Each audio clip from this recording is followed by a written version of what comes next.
Sakoraba Asikalazi Sikisabo Mamisa Nano Carolina Sakoraba Bakrisile Namamatiba Angobu Mebustimu Zasisindisa Kandiwalile Ena Yusa to make a Pafuna no Carolina Besimbona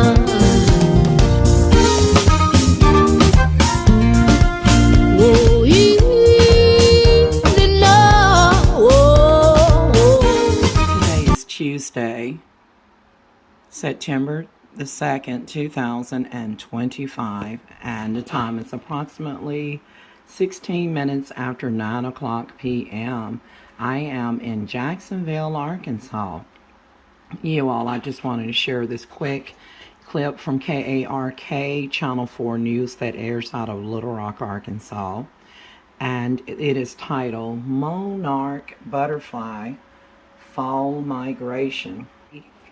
I did not know that some insects can be so intelligent, the butterfly. And in just a minute before I play the video, I just want to bring the camera in so you can see. Well, you'll get to see it better than this, but right here, you see those butterflies on the United States map? They actually are in the north. That's where their habitat is normally at, like in, as you can see on the left above California, just at the top around Oregon, Washington State, Idaho, Montana, Wyoming, somewhere up there. And then also these butterflies can be found in the very upper corner of the East Coast as well, up around Maine and Vermont, Connecticut, New Jersey, and so on. Now what's happening, you see the arrows, is that it's September, and these butterflies are detecting that the weather is getting ready to change in the north. So if you notice that the states in the beginning at the top, they border Canada, the Antarctic, where the weather is colder. So from their natural habitat, their system, their instincts tells them, their survival nature tells them that they need to travel south. So the weather forecaster is going to tell you that we're going to be seeing more butterflies pass through this month of September, as they will be traveling south to keep warm because they're naturally cold to nature. So they'll travel to South Texas, to Mexico, to Florida Keys, to South California. And then when fall comes, of course it still can be cold during the fall months, but when late fall comes, they'll begin to migrate back towards the north as summer approaches. So we'll get to see those butterflies in Arkansas, Texas, and different places in the south regions. But here's the thing, including in Louisiana and places, that I remember, I'm going to say this and play the video and end it at this, is that when I was a kid, I caught a butterfly. There used to be all kinds of different colors, okay? And this one that they're going to illustrate, and you'll get to see this butterfly better because this is not a good picture of it from here, but in a minute you'll get to see that it's have like bright colors like yellow and orange, and then the edge and tips is like a black and white polka dot. Now when I was a kid, I caught a yellow colored butterfly, and you know, out of curiosity, I let it just I kind of like put my hands together and went in the center of my hands.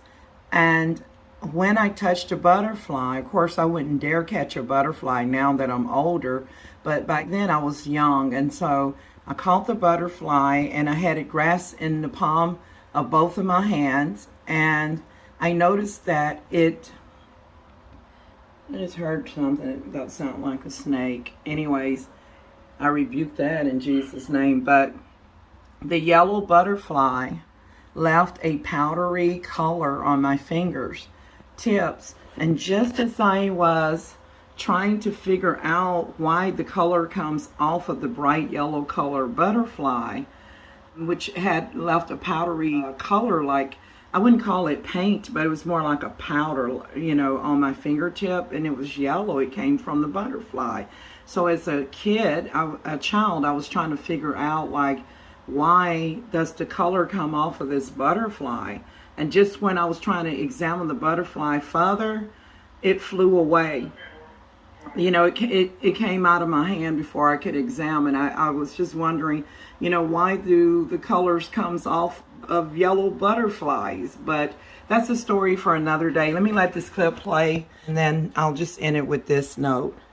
Storm Team Meteorologist Jenna Warner, and I'm here to talk about something you might start seeing a little more often now that it is September, and that is the monarch butterfly. So now that we're entering their migration season in the fall, monarch butterflies make a very unique journey, thousands of miles for the winter. They head to warmer places like Mexico and Florida for overwintering, where they roost in large clusters. They're cold-blooded, so that means they can't really handle the cold, so they roost in these clusters to stay warm. And also there is safety in numbers with predators. So they begin that march in September towards their overwintering sites, and that continues until November, and they stay there pretty much until March. Into the spring, they start their migration back north, where they are looking for their milkweed plants, and that's where they lay their eggs. So that is very important for the monarch butterflies.